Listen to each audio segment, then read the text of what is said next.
Hi, everyone, and welcome back to Tough Talk with myself, Faustina.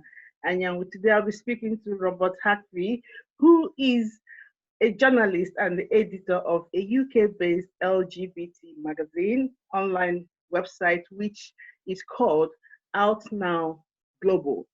And today we are going to be discussing Brexit. Robert has told me that he is a Remainer, but he has accepted the result of the referendum and, you know, wants to make the best of it. Also, he said that in the last 2 years that he's, you know, kind of becoming a bit of Brexity. So we are going to hear from Robert. So Robert, welcome to Tough Talk. Thank you. Thank you. Now, Robert, yeah, thank you, and nice to see you, and nice to have you here. Tell me, why did you, in the first place, um, vote against Brexit? Well, lots of reasons. The least important reason was the economy. Although our economy is very closely linked to Europe, and I think it's an absolute pain in the neck that we lose the single market and all the free trade agreements, that wasn't really my reason. My real reason was cultural, that I feel part of the EU. I was 9 years old when the United Kingdom first went into what was then called the European Economic Community. Then it became the European Community. Then it became the European Union. And so for most of my life and all of my adult life, I've grown up with being part of this club.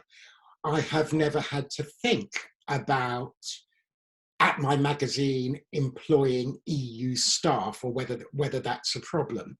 And I've worked in many places where people from all over the EU have worked. Before I was a journalist, I worked for a while in the travel business, and we had various offices all over the EU, never a problem. And also being a Londoner as well as a Brit, we all have different bits of our identity. I enjoy being in London. It's multicultural, it's very, very European. And I didn't feel that, I felt some of my identity would be taken away by our leaving the European Union. I felt we belonged.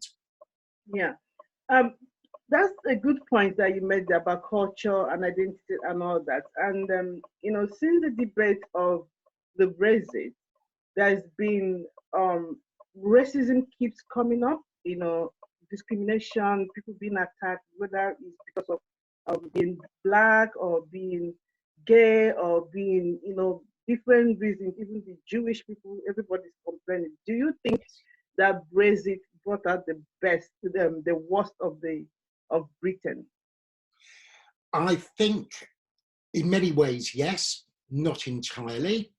I don't think that people are any more racist now than they were, and I don't have statistics at my fingertips, but I'm guessing that when I was a young man, the things people said about people of colour were terrible. People just don't say and they don't think those things anymore.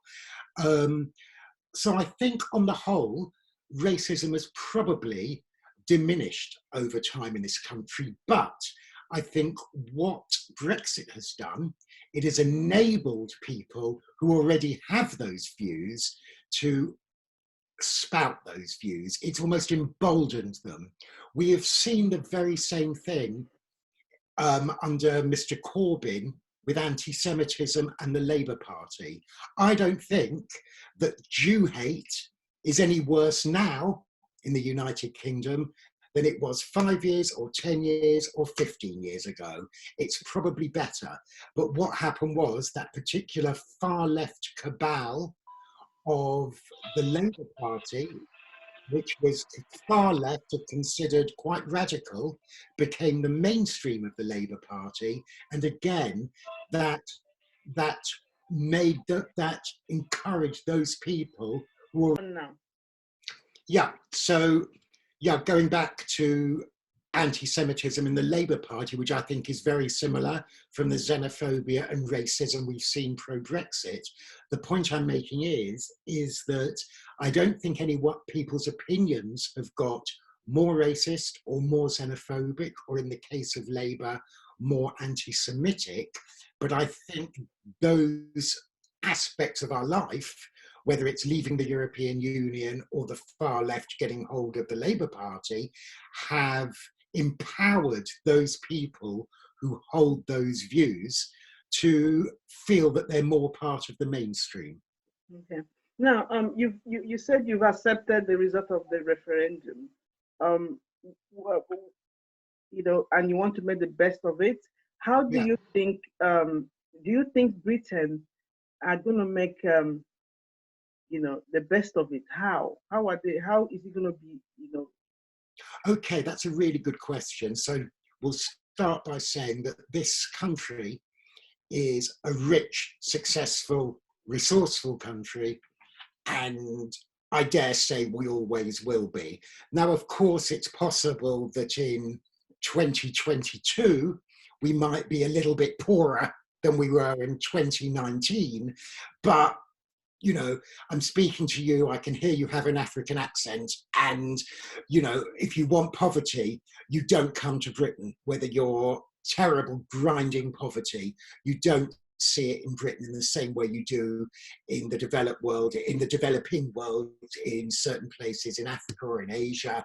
So I think, yeah, we might be a little bit poorer because of trade with the EU, but I think it's perhaps a bit insulting to the developing world for a country as rich as the United Kingdom or people within our country to say, we're going to be poor. We don't know poor. We've got shelter, we've got free education, we've got free health, we've got a sophisticated welfare system. Those things will always be there. So yeah, maybe we'll be a little poorer. Maybe we'll strike these fantastic trade deals and immediately be better off. But either way, I don't think it will make too much difference. What will make a difference is that I think will be just the most enormous amount of admin. It's unnecessary admin, businesses filling in forms and all that kind of stuff. That is completely unnecessary. Okay, it's interesting that you talked about richness of Britain and comparing with Africa in terms of poverty. Do you think that Britain is actually rich without Africa? Britain is, sorry? Can Britain actually be rich without Africa? Well, I mean, we are asking, we're asking questions that ask very deep questions about colonialism and the sources of Britain's wealth. And I'm not qualified to talk about that, but what I would say is that any developed country, whether it's the United Kingdom, France, Germany, Australia, United States, would be foolish to dismiss the potential power of Africa as up and coming, and in some cases already up, but an up and coming economic force. I think for too long here in the West, the images that we have seen of Africa have been about famine and civil war and the negative sides. And yeah, these things happened, but and you can't deny it.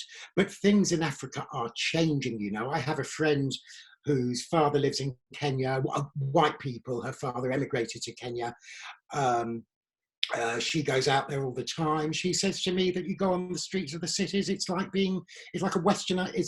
Well, I won't say westernized, but it's a modern, sophisticated city. No, I think you know why I want to challenge you on, you said you're not an authority to discuss about Africa and all that. Now we are talking about Britain as a country, and you brought in a whole of Africa, which is about 54, sure. countries, which I believe most of my listeners are African. They're gonna really be offended. Two, I think it's archaic to say to call a nation or a continent up and coming when all the resources that that developed the so-called developed countries are all in Africa. So I don't see the relationship, and you Okay. really explained it that much because the Western world could be more advanced in technology, but other aspects of life, you can agree with me, is better in Africa. And Sure. also that can define richness as well. Of course. So first off, I accept your point about using the word Africa when there's loads of countries there, but that was part of your question. And we've also been talking about No, Europe. I took from what you said. You Sure. know, Of course, what's going on in Ethiopia is not what's going on in Cape Town or Lagos. Of course, lots and lots of different. There's lots of different cultures, and yeah, I do think that richness is not just about money, and I think this is where a lot of countries, whether they're on the continent of Africa or elsewhere, are beginning to get right. And in fact, Europeans are only slowly catching up with the concept that perhaps you don't just measure a country's success based on its economic wealth. I mean, who wants to, it's better if you're going to be unhappy, it's better to be rich and unhappy than poor and unhappy. It's better to be rich than poor, but it's better overall to be happy. And I think you're right. I think we can learn from other nations. I'm not qualified to say what nations, but do. I can speak as a European and an Englishman that I think measuring success purely on the economic success of the country that you happen to live in is beginning to become discredited. We are a rich country. We've never had mental health problems like this. Mental health is in Britain is at a crisis, and we're richer than ever before. So is that success? I don't know. I don't think so. yeah, exactly. Because in terms of mental health, where I came from, Nigeria, mental health before, you rarely hear somebody committing suicide. It was almost like, something that is, an omen. Yeah. When if somebody commits suicide, it's treated like a major issue. It wasn't rampant, but now with social media and all the globalization and stuff like that, Yeah. people are beginning to embrace different cultures from everywhere. But the point I wanted to make now is, you know, you said Britain is rich. I'm gonna be talking on this one again. Now, Britain is having issues with, having to, get any deal with any country, and they are happening to want to come back to revive Commonwealth, you Mm-hmm. know. And Commonwealth, we all know that majority of that Commonwealth is still going to come from Africa. So don't you think Africa, the wealth of Britain still, is based in African resources? I think that in a post-Brexit world, the trade with the nations in Africa will impact significantly on the wealth of the United Kingdom. I can go that far, and I'm simply not qualified to say any more. But yeah, this is a collection of countries many of which are growing, whose economies and influence are growing exponentially. We do know that China is really investing a lot of money across the continent of Africa. And yeah, I mean, if the United Kingdom were to take a sensible approach to doing that, especially with the colonial past, so there are common ground with language and some cultural common ground as well. So yeah, we are ripe for cooperation. But I also think, and I would say this to my fellow Brits who are thinking of doing business with African countries, we have to be very, very sensitive to the past. We're not a new country going into Africa. We've been, as you know, we've been in Africa before. So I think look, cooperation is better than non-cooperation, and it can work for everyone. But I think the British do need to approach business and general relationships with the nations of Africa in a particularly sensitive manner because of the colonial history that we have. Do you think Britain left the EU because of their, probably, will I say, they're still dead with the feeling that they are still an empire that still has that global influence like that?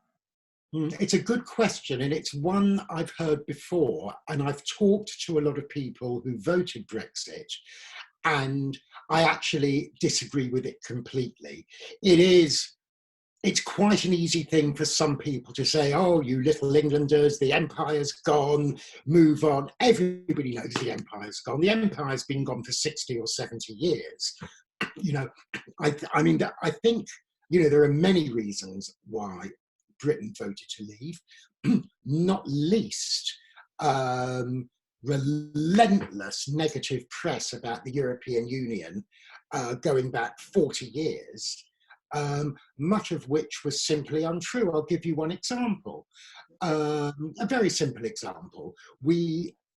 I think the most common objection to being part of the EU is that people said, we have these people sitting in Brussels making our laws and telling us what to do. You must have heard that. This is what we hear all the time. But we are sitting in Brussels. Not only that, we were one of the biggest and most, together with Germany and France, we were one of the big three countries in the European Union making the rules. Now, if we were a smaller country like Malta or even Portugal, they might be able to say, we're little Malta, we don't have much of a say in Brussels, Britain, France and Germany are making all the decisions, we want to leave. That would kind of make sense. But for Britain to say that the EU is imposing laws on Britain when we are a big part of the EU making those laws is nonsense. So I think that is one, and this simply was not reported. We were told, people were told for decades that this is some external, undemocratic force imposing their will on Britain. Simply untrue. But the other reason I left, I think people voted to leave, is I think much more historical. And Britain has always been, I think, in Europe, but not of Europe. So since Henry VIII and breaking from the Church of Rome, I mean, that's what, 400 years ago? Nearly 500 years ago. We have always, and I think that maybe set the marker for being sort of slightly separate, slightly rebellious, slightly riotous, and not quite following the European line. And 400 and 500 years sounds a long time. In the sweep of history, you can see a connection. So I think maybe it's sort of always been in us. The other thing is most countries in the European Union have had to rebuild their institutions. In Eastern Europe, which was formerly under the control of the Soviet Union, when communism collapsed, 89, 1991, and these countries became democracies, they had to rebuild their institutions. So what they have is new. Even in Western Europe, when most countries in the West had been invaded by the Nazis, Germany, France, from 1945, they had to rebuild. And so they set about rebuilding as part of the European Union. We never had to rebuild. We weren't invaded. We didn't have our institutions knocked down and had to look for something to replace our institutions like they did in most of the other EU member states, whether it was following Nazism or communism. So again, I think that's a reason. It's just sort of in many people's sort of national DNA that we are of the continent, but we're not quite the same and never have been, perhaps since Henry VIII, as what goes on mainland Europe. Will I be right to say that that Britain as a nation feels superior to, some of the, maybe um, more, less developed countries that were joining the EU, like from the Eastern Bloc? Could that be I something? don't, some people probably do. When I go onto my social media timelines, I'm actually more struck by how many people are moaning about the country. The British country or UK? No, white British people are moaning about England and Britain being, well, I won't swear, but but them not liking the country that they come from. So I don't know. I don't know whether British. I think it's a bit of a stereotype, isn't it? The kind of superior, snobby Englishman thinking that he's better than anyone else. I've travelled all over Europe, and actually, if you go back to, say, the Spirit of London 2012, I find the British people on the whole quite an accepting, welcoming group of people, which does not mean there isn't a section of society that aren't horrible and unwelcoming and racist and bigoted, and that needs to change. But I think that happens everywhere. You said in the last 2 years you've become a bit of Brexity. Why is that? Okay, well, first of all, there was a referendum, and we live in a democracy. And although the result was close, 52-48, it was clear. It was a clear division. 4% is not a lot, but it's clear. Yeah. And so there's that. Secondly, while I'm happy to be in the European Union, I don't quite like the concept of ever closer union. So I think that the EU, as regards the relationship with the relationship between the nations within the union, had sort of gone far enough, and I was happy to be part of that. But I wasn't convinced about a one European foreign policy, one European army, for example, or even a European government. I don't mean the parliament, but an actual government. I do think that Europe is most successful and most desirable as a collection of individual, independent, sovereign countries. And ever closer union didn't really wash with me. But really, the reason was that I felt that the negotiators, the EU negotiators in Brussels and some of the leaders of the EU nations were really enjoying trying to kick the Brits.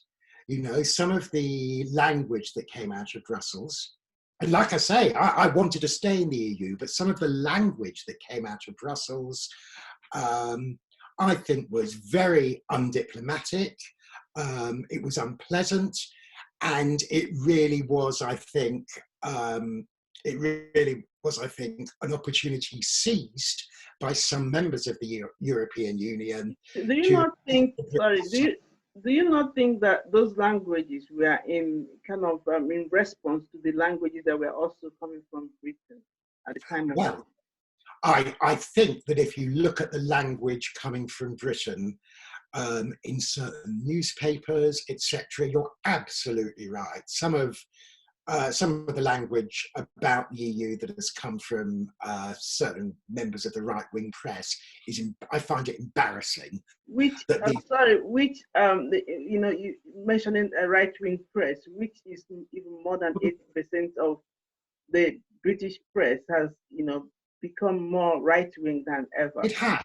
It has, but the Telegraph, for example, which is very Eurosceptic, the Spectator magazine is very Eurosceptic. That's fine, but they're polite and courteous. Whereas if you look at, say, and it's fine to have a political view that I disagree with. The Telegraph and Spectator, I disagree with. But if I'm not embarrassed by what they say, But if you look at the Express is the worst, and the Mail, and to a certain degree the Sun, but who takes the Sun seriously? It's more like a fun mag, so who cares? But certainly the Express and the Mail, just awful, embarrassing. And yeah, some of the language coming out of Brussels may well, I think you're right, to have been in response to that. But of course, that language was written by journalists, whereas what was coming out of Brussels was from representatives of the EU. So I get your point, but it's not quite a parallel. But if we are fair, if we roll back to people like Farage and most of the, the right-wing drumbeat gang of the Brexit, you could see there were really so many times they were very offensive. They weren't that they weren't using that Sure. cultural diplomatic way of communicating. Well, I think yeah, I mean, I think you make a fantastic point about Farage. He and the people who follow him. Look, the worst I can say about Farage is, or the best I can say about Farage is he is pretty bad, but not even the worst. But let's get this in proportion.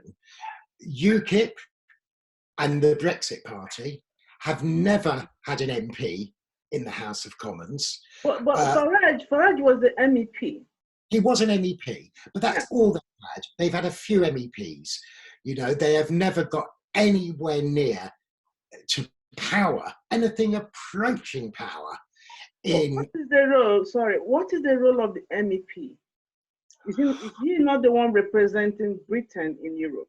Oh yeah, I mean, there's the fact that there are British people like the Brexit Party. Well, not now, but until a couple of weeks ago, there was those horrible Brexit Party MPs waving their flags and singing their songs, representing. Well, they don't represent me, but nominally at least, representing our country in Brussels is hugely embarrassing.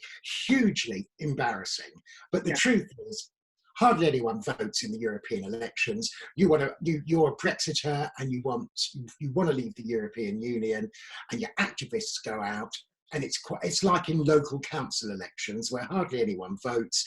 If someone launches a really sort of targeted campaign to their core, they're going to get in. But certainly in my experience, those awful people do not represent many of the people I know who voted to leave the European Union, who did for reasons of rightly or wrongly. They certainly didn't do it because they dislike Europe or because they're racist or xenophobic. I still disagree with them, but I think a lot of people for honourable reasons. But yeah, I mean, I could go on forever about those terrible people representing our country and people from other countries thinking, my God, are those people the British? And if people are watching this in Africa, those people are not the British. They are a very, very small core of people who will never get anywhere near power in the Houses of Parliament. After 40 years, being a member of the EU, and then suddenly Britain, exits without proper deal, don't you think it's gonna really, disrupt the system of the Britain, especially threaten the United Kingdom? Well, I mean, that we don't know. That we don't know. The Scottish National Party are looking for independent referendums. They had one a few years ago. There probably will be another one, and I don't think the Scottish people would vote for independence, but it's a matter for them. I mean, England has been going since about 600 AD in its sort of as a unified country. So that's 1,400 years, and only the last 300 of them have England and Scotland been joined together. So I think it would be a shame if the United Kingdom broke up, but for the vast majority of our history, we've been independent of each other. 300 years out of 1,400 years, I think that would be a shame. I am baffled though by the Scottish National Party's stance. It's not a matter for me. Scottish people can do what they want. On the one hand, they vehemently want to stay in one union that they've been in for 40 years. And, you know, and the jury is out about how successful it is. Yeah. But on the other hand, they want to leave a union they've been in for 300 years, which by any measure has been hugely successful. But, you know, so I'm genuinely baffled at that, at those points of view. But of course, it's a matter for them, and it's for them to explain it. Yeah. Now, how about the what's it called now? The deals or whatever that been discussed. There's something about border checks and stuff like that between the Northern Ireland and all of that. So, how will somebody who is a part of Britain, you know, they will still not be a part of Britain in terms of immigration and, you know, transportation of business and doing business? You mean Northern Irish? You mean the relationship between the mainland of Great Britain and Northern Ireland? Yes. Yeah, all I can say is I think the arrangements that are in place are temporary until a final deal is sorted out. Yeah, I mean, there is now a land border between Britain and the European Union. But of course, Britain and Ireland have a relationship which goes back much further. So, for example, Irish citizens living in the United Kingdom have been able to vote in our general elections, all our elections, in fact, since 1949. So, you know, there are bilateral arrangements which do exist alongside EU arrangements. I do think that if you have to have checks on goods or services which are travelling between mainland Great Britain and Northern Ireland, which of course is over the water, but is still part of the same nation state, I think that is problematic. Yeah. It's like having a border check between California and Nevada. I agree, it's problematic. And again, this was one of the reasons why I voted to remain in the European Union. I could foresee this coming. Yeah. Now, with all the pockets of issues here and there, especially in terms of the land borders and things like that, how is Britain going to begin to make the best of the Brexit, coming together, you know, unifying people with different views, with Brexiteers and Remainers, and you know, how will the government, you know, begin to make people see the same reason to be together? Okay, that's a really good question. Well, first of all, not everything is the government's responsibility. We individually have agency as humans. You know, at this day and age, a lot of people blame the government for everything, and sometimes they're right. But, you know, sometimes things are not to do with the government, and moving forward is not really the government's responsibility. So I would urge people like me who voted to remain to accept the fact that we have left. We are no longer in the EU.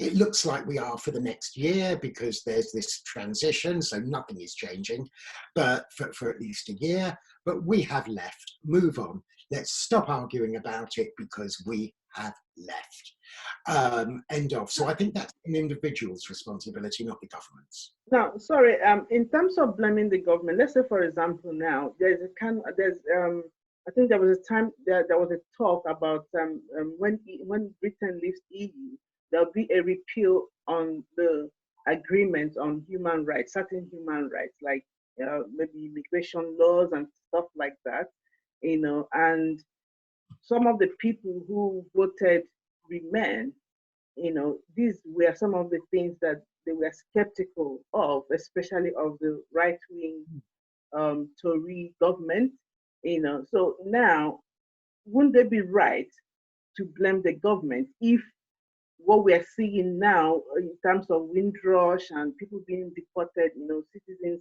being stripped of their citizenship and being deported and all that. So people would think this is discriminatory and all of that. So that will now prove their fears that this is what was intended for living Brexit, Yeah, living. yeah, yeah. I mean, I get that, and I think that is a very real fear. I mean, there is nothing wrong in principle with an individual nation deciding, for example, its own immigration laws. It's not racist for the United Kingdom to control its own borders. Most countries who were not in the European Union have their own parliaments deciding their own immigration. Not necessarily immigration, I'm talking about human rights. For example, now we have seen where a child that was born here in UK who probably has never seen the country of their parents before are being deported. So those are discriminatory because I think, yeah, you know I'm not so sure how these much are that's, these are these are areas where people are skeptical of course you have to secure your border so that people that you don't want to come into your country, but the country, are they not supposed to take responsibility of how their own children turn out? yeah, I mean, I couldn't agree more. I'm not sure whether it's got anything to do with the EU, in as much as the Windrush scandal happened when we remained in the EU, when we were still in the EU. An awful, awful thing, but I don't know whether it's got anything to do with being in or out of the EU. As regards the Human Rights Act, or the human rights legislation rather, that is covered from the EU. Yeah, I mean, I don't want that abolished, unless it's replaced by something equal or better. So as a sovereign nation, we have the right to write our own Human Rights Act, but I think it would be scandalous if there was any diminution of human rights in any respect. I can't think of any exception. Nobody who voted Brexit, I haven't asked them all, but I'm guessing nobody who voted Brexit voted for a diminution of human rights on these islands. And I sincerely hope that does not happen. I think in terms of that, people's definition of human rights depends on their views about, what rights they believe a human. Yeah, well, no, what I mean is we're signed up to the European Declaration of Human Rights. In fact, it was British lawyers who mostly wrote it.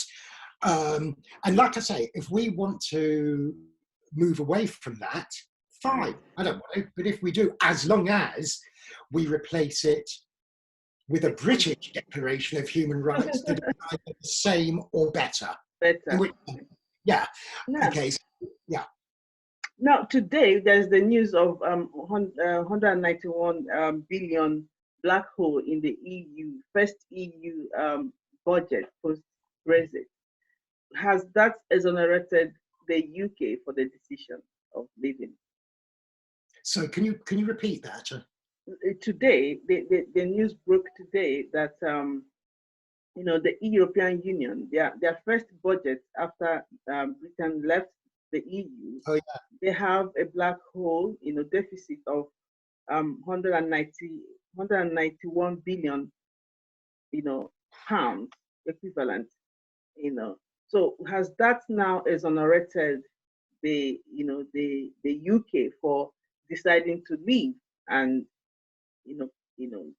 yeah. Well, yeah, again, that is a brilliant question. I know several people who voted Brexit who had previously worked at the EU in Brussels and or Strasbourg.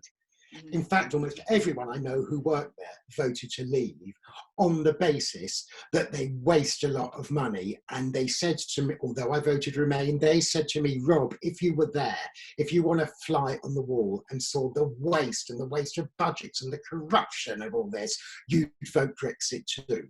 So in that sense, and I am very clear, and I keep repeating it, but I am very clear I wanted to stay in the European Union. But it is also clear that the union as a whole is not very good with money. So we're, you know, as Margaret Thatcher once, not someone I quote often, but Mrs. Thatcher once said about the trouble with socialists is they eventually run out of other people's money, which for Mrs. Thatcher, who was not known as a wit, was actually probably written for her by someone else, but nonetheless, and that could apply to the EU. They're very good at spending other people's money. So I wouldn't say exonerated. I think if you're a member of a club, you have to take it on the chin. I'd rather we were sitting in Brussels arguing for the European Commission and the member states and certain, you know, arguing for budgets to be tighter than us going away and you know, leaving as we have and then looking over the water and saying, look at you, you screwed up the money. Yeah, I mean, it's always, that said, Britain was a major contributor. So obviously the remaining 27 members have to chip in.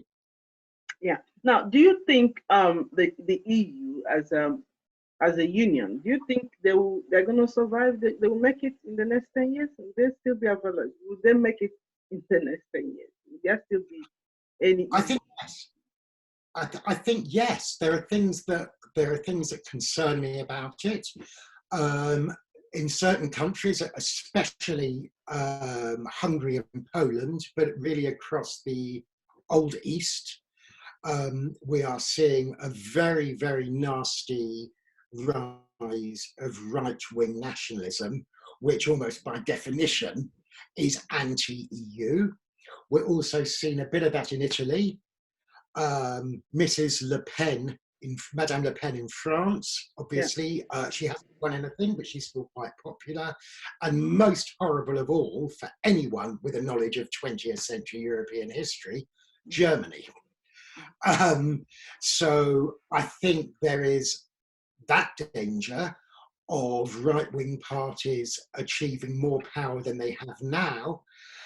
But I think that might have a sort of counter effect and enable and empower moderate Europeans to think, hang on, I may not be too fond of the EU, but I'd rather have the EU than this horrible nationalism. So in a funny sort of way, while right-wing nationalism looks like it could be the downfall of the EU, it's also possible that it could be its savior.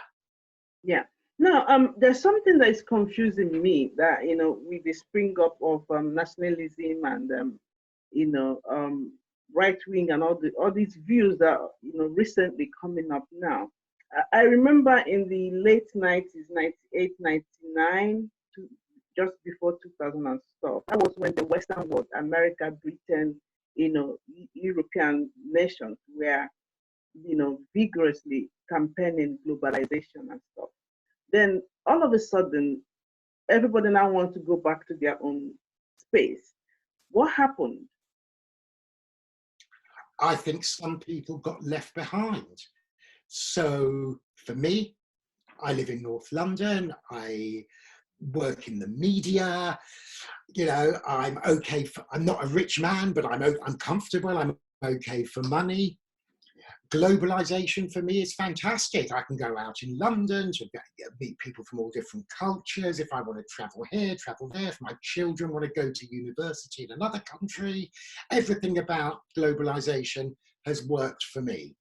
But I think across Europe and certainly in the United States, as we've seen with Trump, I think there are people who have been left behind. I think there are people who look around and they see this brave new world of internationalism and globalization and free movement of immigration, and it's all very lovely to me. But there are some people who look at it and think, you know, what happened to my community? Where does that leave me? I'm not benefiting from this. So I think what globalization has done, it has got a lot of us off our bottoms, you know, but it's forgotten about the people who could only get as far as their knees. Yeah. Do you think technology and social media is playing a big role in, you know, people wanting to withdraw? Yeah, Without a doubt. I think, funny enough, I wrote an article in Out News Global following the death of Caroline Flack. I published it only yesterday about social media. And yeah, I think I will name Twitter because it's the worst one, but it's not exclusively bad. It is a cesspit. It is a cesspit of vitriol and hatred, which is why I wrote this editorial yesterday, where I believe that Twitter and other social media platforms should now be treated as publishers rather than tech platforms, with all the responsibility that goes with being a publisher. So on my website, Out News Global, if I write that you are a thief, you can sue me. You will write me a letter, you will say, take that down, and write an apology and publish an apology. And if I don't, you will get your lawyer to write to me and you will win money because you're not a thief. Yeah. If I write on Twitter, on the Out News Global account, you're a thief, you can ask me to take it down, or you can ask Twitter to take it down. And if they say no, it's free speech, they're not a publisher. You cannot sue them for publishing that.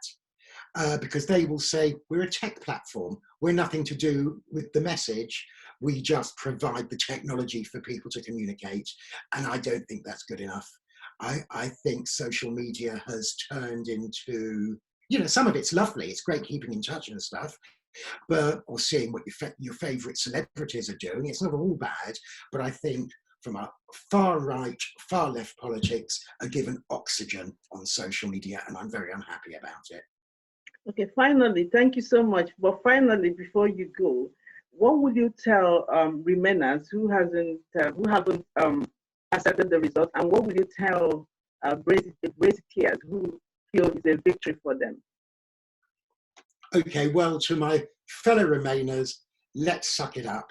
We're not going back into the European Union anytime soon. So we are where we are, so let's make the best of it. And to Brexiters, it's done now. There's no Brexiters actually anymore, and there are no Remainers. There's just British people. That's gone. So let's all move forward, hold hands, kiss and make up, and walk forward into the sunshine together. Thank you so much. It's been a brilliant discussion with you, Rob. Been a good one. Yeah. Thank you so much. When you've edited it, will you send me the link? Yes, I will. That's brilliant. Thank you so much. I've really enjoyed meeting you and working